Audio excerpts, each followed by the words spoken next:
अस्सलाम वालेकुम व्यूवर्स। नाम है ज़रका। ज़रका नाम के मायने हैं नीली आँखों वाली। नाम है सदफ़। सदफ़ नाम के मायने हैं चमकता हुआ मोती। नाम है मज़नैन। मज़नैन नाम के मायने हैं चमकता हुआ सोना। नाम है अमाया। अमाया नाम के मायने हैं रात की बारिश। नाम है सहर। सहर नाम का मायने हैं सुबह सवेरे का वक्त। नाम है मनाल। मनाल नाम के मायने हैं तरक्की पाने वाली।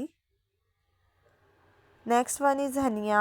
हनिया नाम के मायने हैं खुश मिजाज और हंसमुख। नाम है फ़िल्ज़ा। फ़िल्ज़ा नाम के मायने हैं जन्नत का गुलाब। नाम है इंशा। इंशा नाम के मायने हैं इबादत करने वाली। नाम है फ़तीन। फ़तीन नाम के मायने हैं दिलकश और शानदार। नाम है नाज़िया।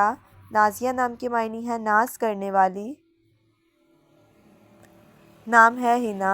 हिना नाम के मायने हैं मेहंदी के पत्ते। नाम है अनाबिया। अनाबिया नाम के मायने हैं जन्नत का दरवाज़ा। Next one is Hadiya. Hadiya नाम के मायने हैं रास्ता दिखाने वाली।